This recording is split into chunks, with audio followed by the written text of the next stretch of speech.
جو کچھ ہم ان کے بارے میں سوچ رہے ہیں، کیونکہ ظاہر ہے کم سے کم اتنا سوچ سکتے ہیں آپ کہ جن کے متعلق میں یہ کہہ رہا ہوں وہ کلمہ گو تو ہیں، تو کلمہ گو افراد پر اس قسم کی بات کرنا یہ درست نہیں ہے. انہیں اصحاب نار نہیں کہا جا سکتا، کیونکہ دیکھیے اصحاب نار کے لیے ہم فیہا خالدون کی بھی قید ہے. دوسرا مقام ہے لا یستوی اصحاب النار و اصحاب الجنہ، کہ اہل دوزخ اور اہل جنت برابر نہیں ہو سکتے. اصحاب الجنت ہم الفائزون، اصحاب جنت وہ کامیاب لوگ ہیں.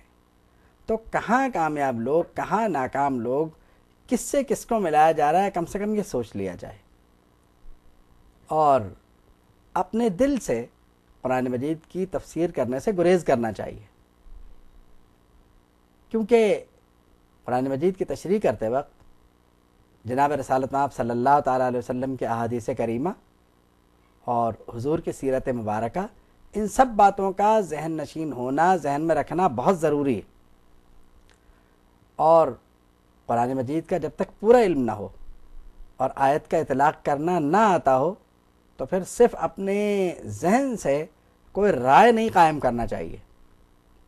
کیونکہ ایک بات ہے، جو بات ریکارڈ پر آ گئی تحریر یا تقریر کے ذریعے، اب اگر وہ بات اچھی ہے تو اس کا تو ثواب ملے گا، اور اگر وہ بری ہے اور لوگ ہماری رائے سے متفق ہوتے جا رہے ہیں تو ہم بھی گناہ گار، وہ لوگ بھی گناہ گار، اور ان کے گناہوں کا وبال بھی ہم پہ آ کے پڑے گا.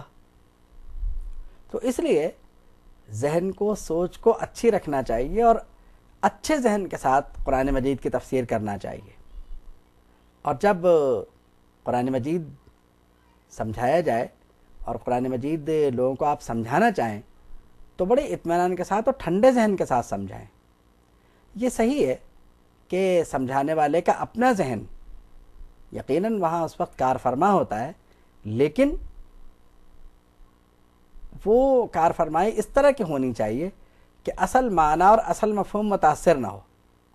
پھر آپ یہ بھی دیکھ لیں کہ جو طاغوت کے دوست ہیں، جو طاغوت ہیں، ان کے لیے بھی کافر ہونا شرط ہے. طاغوت فرض کرنے سے دو باتیں سامنے آتی ہیں، یعنی اگر آپ کسی کو طاغوت فرض کر لیں تو دو باتیں سامنے آئیں گی. ایک تو یہ کہ طاغوت خود کافر ہے، اس کا ماننے والا بھی کافر ہوگا. تو یعنی آپ ایک لفظ سے کتنے کام لے رہے ہیں؟ تو آپ نے ایک لفظ طاغوت کہہ کے دو کام ایک ساتھ کر دیے. ایک تو طاغوت کے ماننے والے کافر ہیں، تو آپ نے اگر اولیاء کرام پر معاذ اللہ طاغوت ہونے کا الزام لگایا تو اس کا مطلب کہ جتنے لوگ انہیں مانتے ہیں وہ سب کافر ہیں. دیکھیے قرآن مجید پر غور کرنے سے یہ سمجھ میں آ جاتا ہے کہ منکرین اولیاء کے عزائم کیا ہیں. تو آپ نے یعنی بیٹھے بٹھائے انہیں کافر قرار دے دیا جو ان کو مانتے ہیں، اور طاغوت مان کر کے انہیں کیا قرار دیا معاذ اللہ وہ ہم کہہ نہیں سکتے. پھر ان کو اور انہیں دونوں کو آپ نے اصحاب نار میں قرار دے دیا، جو کہ انتہا درجے کا گناہ ہے. تو بات یہ ہے کہ خدا کے لیے ہمارا یہ فرض بنتا ہے کہ ہم قرآن مجید کو اس کے صحیح مفہوم کے ساتھ پڑھیں اور پڑھائیں، اور خود بھی گناہگار ہونے سے بچیں اور لوگوں کو بھی اپنی تعویلات سے گناہگار نہ بنائیں. وآخر دعوانا ان الحمد للہ رب العالمین.